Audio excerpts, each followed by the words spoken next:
তহিদ হৃদয় যেন বাংলার বিরাট কোহলির সঙ্গে কি মিল খুঁজে পেলেন? একই শট আবিষ্কার করলেন তহিদ হৃদয়, যে রীতিমতো হতভম্ব হয়ে গেলেন আফগান অধিনায়ক রাশিদ খান। বিস্তারিত জানতে ভিডিওটি না টেনে সম্পূর্ণ দেখার অনুরোধ রইল।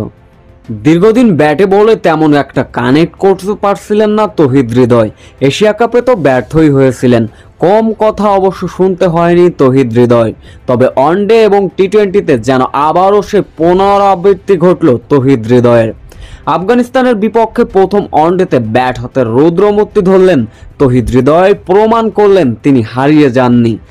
53 রানে বাংলাদেশের যখন 3 টপ অর্ডার হারিয়েছিলেন, অধিনায়ক মিরাজ এবং তহিদ হৃদয় ব্যাট হাতে রৌদ্রমূর্তি ধারণ করলেন। এই দুই ব্যাটার করলেন 100 রানের পার্টনারশিপ। তবে এই দুই ব্যাটারই তুলে নিয়েছিলেন দ্রুত 50। তবে তহিদ হৃদয়ের এই শটটা লক্ষ্য করুন, আর বিরাট কোহলির এই শটটা লক্ষ্য করুন। Same but different. যেন বাংলার বিরাট কোহলি বনে গেলেন তহিদ হৃদয়।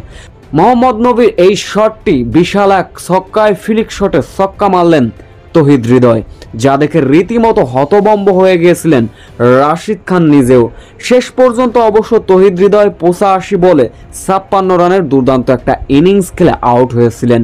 তবে এরপর ব্যাট হাতে রৌদ্রমূর্তি ধারণ করছিলেন। দলটাকে টেনে তোলার প্রচেষ্টা ছিল অধিনায়ক মেহেদী হাসান মিরাজের।